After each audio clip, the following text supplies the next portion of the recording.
Hello student, अभी तीसरा part वृत्त चालू है अपना। अभी 3.4 में हम लोग 5 सवाल देख चुके थे, पहला, दूसरा, तीसरा, चौथा और पांचवा। अभी आज हम देखेंगे छठवां सवाल। अभी छठवें सवाल में क्या दिया हुआ है कि रेख वाई जेड और रेख एक्स टी या त्रिभुज डब्ल्यू एक्स वाई के शीर्ष बिंदु पर प्रच्छेदित कर रहा है। कहाँ पर?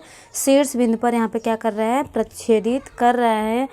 तो सिद्ध कीजिए कि जो यहाँ पे चतुर्भुज बन रहा है, चतुर्भुज डब्ल्यू जेड पी टी। अभी डब्ल्यू जेड पी टी यह एक चक्रीय चतुर्भुज है। और दूसरा सिद्ध करने के लिए बोला है कि बिंदु X Z T Y, X Z T Y ये जो है वृत्त पर है, ऐसा हमें क्या करना है? सिद्ध करना है। तो बच्चों यहाँ पे हम लोग सबसे पहले क्या करेंगे? अभी पहला हम कैसे हल करेंगे? तो यहाँ पे हम पहला हम लोग क्या लिखेंगे कि यहाँ पे जो चतुर्भुज दिया हुआ है, चतुर्भुज हम लोग पहले लिख लेते हैं, बरोबर। अभी चतुर्भुज यहाँ पे चतुर्भुज में अभी यहाँ पे जो कोण, अभी चतुर्भुज में कोण जो यहाँ पे बनेगा डब्ल्यू जेड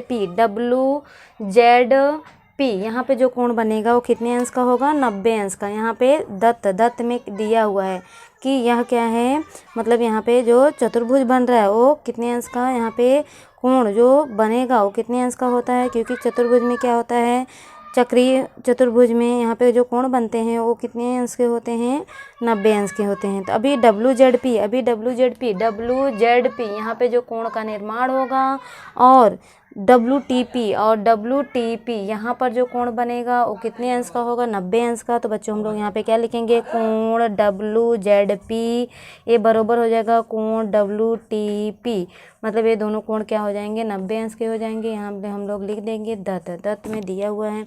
यहाँ पे अभी हम क्या करेंगे? दोनों कोण जोड़ेंगे। अभी दोनों कोण जोड़ कर देखते हैं क्या ये 180 अंश होता है।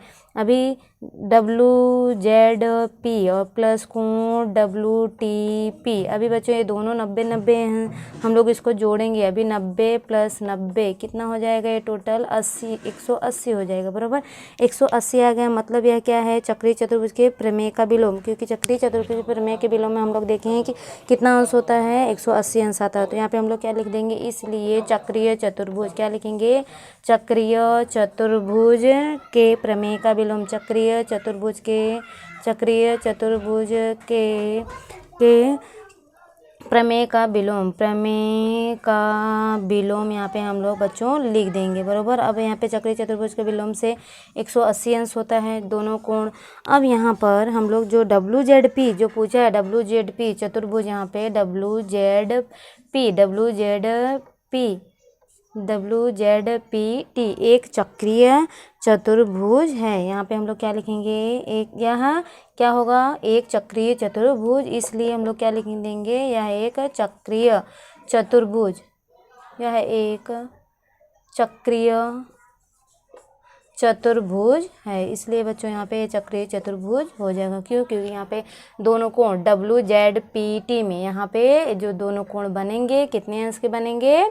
यहाँ पे दोनों कोण 90 अंश के। क्यों? क्योंकि यहाँ पे सम्मुख कोण जो चक्रीय चतुर्भुज के सम्मुख कोण, अब अभी ये दोनों मिला के 90 180 अंश हो जाएगा, और जेड और टी ये दोनों मिला के 180 अंश होगा, बरोबर। तो अभी ये दोनों मिला के 180 अंश हम लोग सिद्ध कर दिए। मतलब चक्रीय चतुर्भुज के विलोम में हम लोग देखेंगे कि जो सम्मुख कोण जो बनता है वो क्या होता है? 180 अंश होता है। तो बच्चों ये पहला हो गया। अभी इसी में का ये पहला हो गया। अभी हम क्या करेंगे? दूसरा। अभी दूसरा क्या दिया हुआ है? अभी हमें क्या करना है कि ये बिंदु दिया हुआ है कि ये क्या पूछा है कि एक्स जेड टी वाई एक वृत्त पर है, ये हमें क्या करना है? सिद्ध करना है। तो बच्चों हम लोग यहाँ पे एक्स वाई जेड, अभी एक्स वाई जेड यहाँ पे जो एक्स वाई जेड, अभी एक्स वाई जेड लेंगे। जो ये एक्स वाई जेड जो यहाँ पे कोण बना है एक्स वाई जेड, इसको क्या करेंगे हम लोग? एक्स वाई जेड को, अभी यहाँ पे एक्स वाई जेड जो है, जो जेड पे जो कोण बन रहा है वो कितने अंश का बन रहा है? 90 अंश यहाँ पे दिया हुआ है, बरोबर।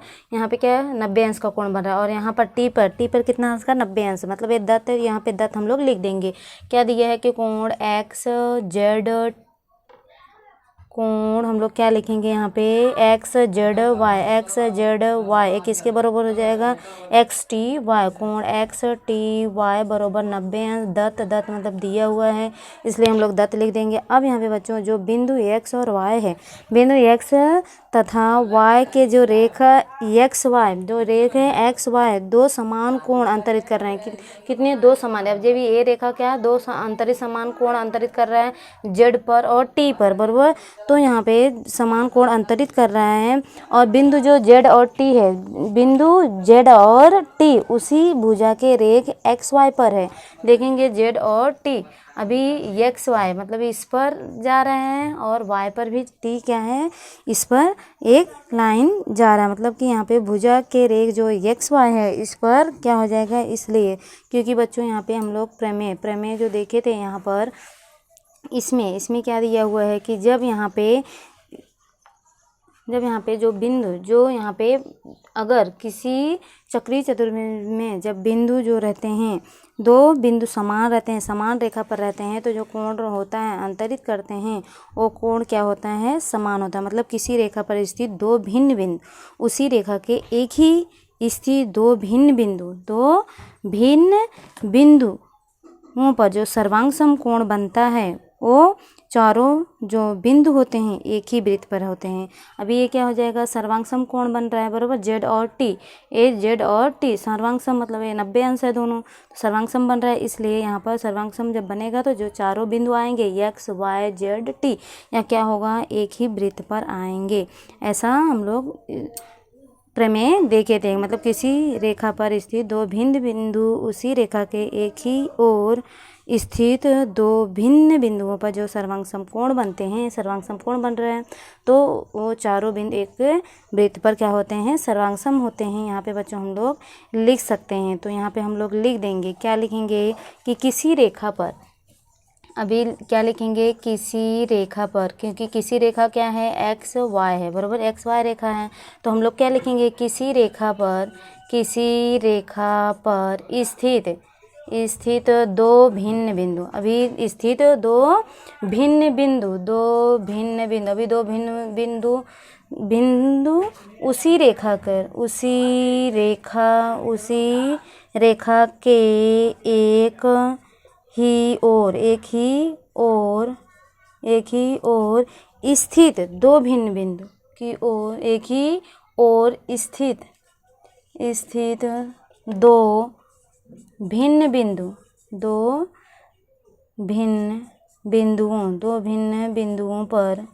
बिंदुओं पर सर्वांग सम कोण बनाते हैं। क्या बनाते हैं सर्वांग सम कोण बनाते हैं। टी और जेड बन रहा है सर्वांग सम क्या बनाते हैं कोण बनाते हो तो, यहाँ पे सर्वांग सम कोण बना रहे हैं तो इसलिए बनाते हो तो वे चारों बिंदु कौन कौन से चारों बिंदु एक्स वाई जेड टी चारों बिंदु एक ही वृत्त पर होंगे। हम लोग क्या लिख देंगे एक ही वृत्त पर होंगे। तो बच्चों यहाँ पे क्या पूछा है कि क्या ये चारों एक ही वृत्त पर होंगे कि नहीं होंगे। तो बच्चों यहाँ पर पता है हमें कि जब किसी रेखा पर अभी एक्स वाई है इस पर दो भिन्न बिंदु रेखा के एक ही ओर स्थित दो भिन्न बिंदुओं पर सर्वांग सम कोण अंतरित कर रहे हैं। अभी दो भिन्न बिंदुओं पर मतलब जेड पर और टी पर क्या कर रहे हैं दो सर्वांग सम कोण अंतरित कर रहे हैं 90 अंश का, बराबर। तो चारों बिंदु क्या होंगे, ये चारों बिंदु जो बनेंगे एक्स वाई जेड टी ये क्या होंगे एक ही वृत्त पर होंगे। इसलिए हम लोग यहाँ पे क्या लिखेंगे जो कोण यहाँ पे बनेंगे, इसलिए बिंदु हम लोग यहाँ पे लिख देंगे क्या लिखेंगे कि इसलिए बिंदु एक्स वाई या जेड है पहले तो जेड लिख देते हैं एक्स जेड टी वाई एक ही वृत्त पर हैं। ऐसा बच्चों यहाँ पे हम लोग लिख देंगे, बराबर। ये हमें सिद्ध करना था, ये सिद्ध हो गया। अभी हम इसके बाद 7वां क्वेश्चन देख लेते हैं। तो बच्चों यहाँ पे अभी 7वां क्वेश्चन क्या दिया हुआ है, मेजर चाप एन एस। अभी मेजर चाप जो एन एस है वो 125 दिया है। मेजर चाप ई एफ कितना दिया हुआ है, 37 दिया है। तो कोण एन एम एस का माप ज्ञात कीजिए। तो इसको हम कैसे ज्ञात करेंगे, तो बच्चों यहाँ पे सबसे पहले हम लोग क्या लिखेंगे, जो दिया हुआ है, दिया क्या है, मेजर चाप हम लोग लिख लेते हैं मेजर चाप एन एस। मेजर चाप एन एस कितना दिया हुआ है, 125 दिया है। मेजर चाप अभी एन मेजर चाप ई एफ कितना दिया हुआ है, 37 दिया है, इसलिए 37 लिख दिए। बराबर, ये दत्त है तो हम लोग यहाँ पे दत्त लिख सकते हैं। बराबर, ये दत्त में है। इसके बाद बच्चों यहाँ पे हम लोग अभी जो ये कोण बन रहा है बाह्य कोण है, बाह्य कोण है तो हम लोग लिख देंगे, क्या लिखेंगे कि जो एन एम यस है, ये क्या है, यह वृत्त के बाह्य भाग यहाँ वृत्त के बाह्य भाग में है, और यह वृत्त के बाहर है। बराबर, वृत्त के बाह्य भाग में है। और यहाँ अंतःखंडित चाप, अभी अंतःखंडित चाप ई एफ यहाँ, और अंतःखंडित, अंत मतलब अंदर, अंतःखंडित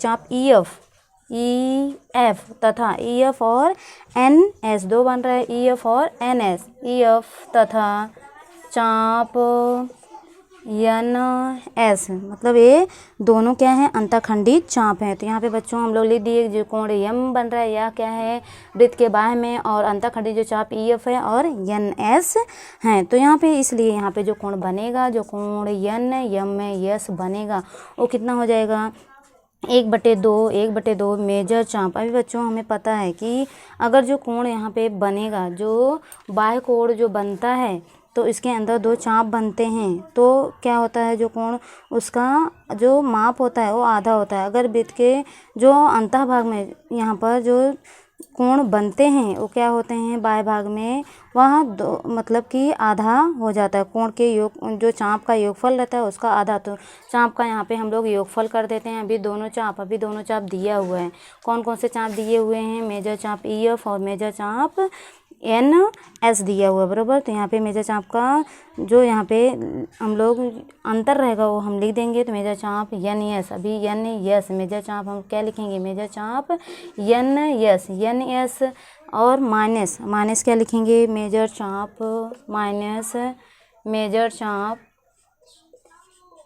चाप ई एफ। बराबर, ये छोटा चाप है, ये बड़ा चाप है। बराबर, तो बच्चों हम लोग क्या करेंगे, यहाँ पे लिख देंगे, क्या लिखेंगे कि जो यहाँ पे जो कोण बन रहा है तो क्या होता है, वो उसका अंतर, चापों का अंतर होता है, चापों के अंतर का आधा होता है। तो यहाँ पे हम क्या लिख दिए, कोण ज्ञात करने के लिए 1/2, अभी 1/2 का 1/2 ही लिखेंगे। मेजर चाप एन एस हमें पता है कितना है, एन एस 125 है, पहले से हम लोग लिखे हैं, 125 लिख दिए। माइनस अभी ई एफ हमें पता है 37 है बच्चों, 37 लिख दिए। अभी 1/2 और मल्टीप्लाई भी माइनस करेंगे तो कितना आएगा, 88 आ जाएगा। बराबर, अब 88 हम काट देंगे तो कितना आ जाएगा, 44 आ जाएगा।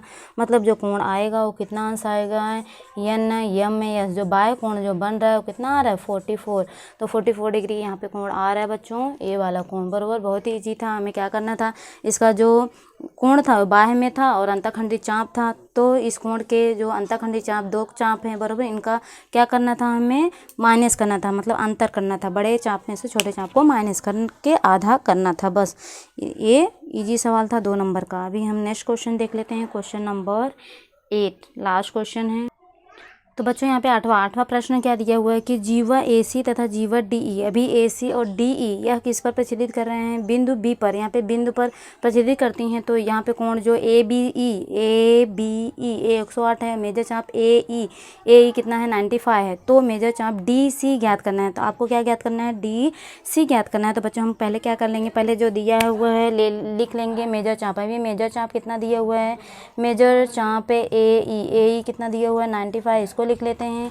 बराबर, और क्या दिया है, कोण ABE दिया है, कितना दिया है, 108 दिया है, AB लिख लेते हैं, दत्त में लिख लेते हैं। बराबर, तो दिया हुआ है बच्चों, इसलिए अभी कोण जो बन रहा है ABE, कोण ABE यह क्या है, यह वृत्त के अंतःभाग में, वृत्त के अंतःभाग में, वृत्त के अंत मतलब अंदर है, अंतःभाग में क्या कर रहे हैं, प्रच्छेदित कर रही हैं, छेदित, अंदर बन रहा है तो प्रतिच्छेदित कर रहा है बराबर। तो यहाँ पे प्रतिच्छेदित हम लोग लिख देंगे कि यहाँ पर क्या कर रहा है, अंतःभाग में प्रतिच्छेदित करती है या करता है, प्रतिच्छेदित करती है, जो वृत्त के अंतःभाग में प्रतिच्छेदित कर रहा है। तो यहाँ पे क्या करेंगे हम लोग, और यहाँ पे जो चाप दिया हुआ है, चाप कौन सा, ए सी, जो चाप यहाँ पे ए ई बन रहा है, चाप ए ई, यहाँ पे क्या लिखेंगे,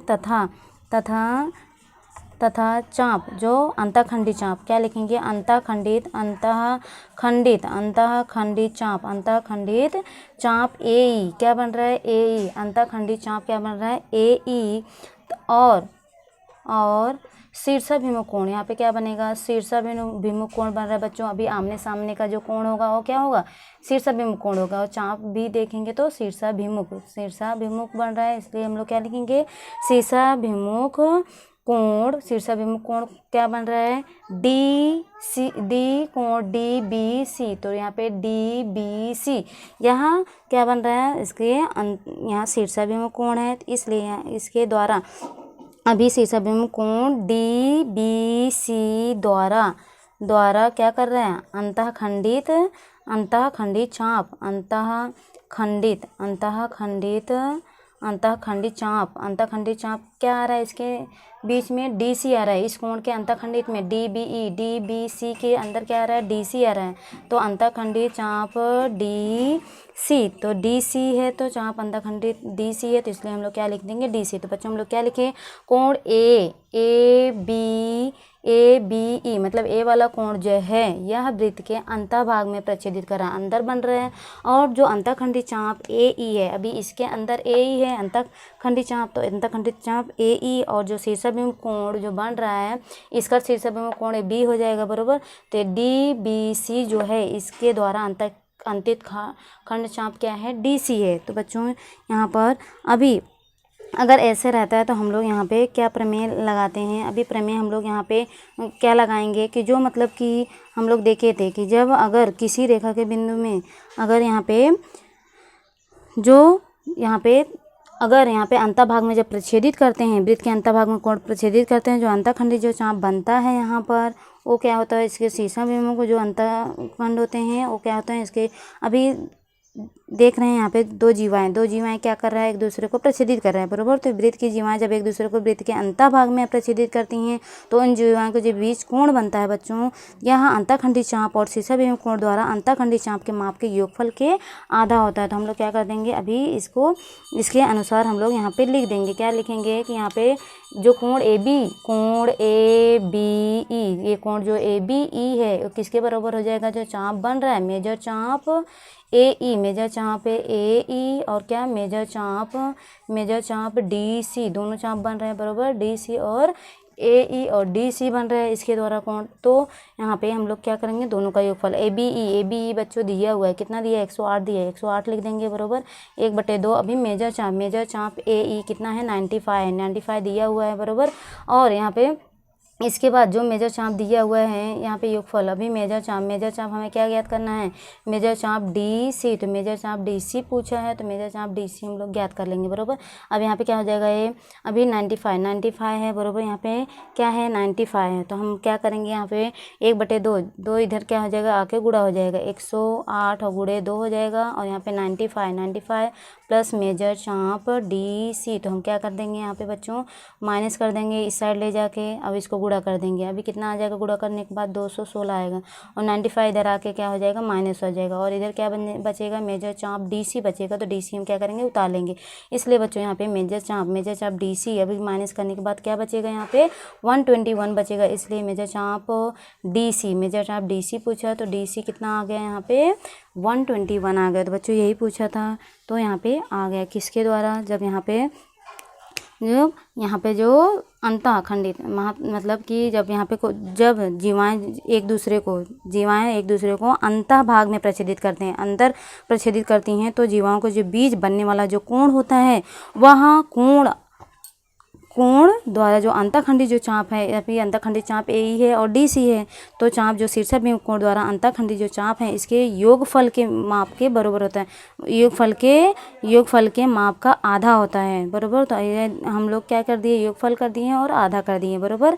तो आधा करने के बाद बच्चों कितना आ गया, यहाँ पे डी सी का वैल्यू आ गया कितना, 121 आ गया। तो बच्चों इसी प्रकार हम लोग यहाँ पे 8वां क्वेश्चन भी कर दिए, बहुत ही ईजी क्वेश्चन था। तो यहाँ पे ये भी 2 नंबर का क्वेश्चन पूछ सकता है। तो बच्चों कुछ डाउट रहेगा आप कमेंट कर सकते हैं। वीडियो देखने के लिए बहुत बहुत धन्यवाद।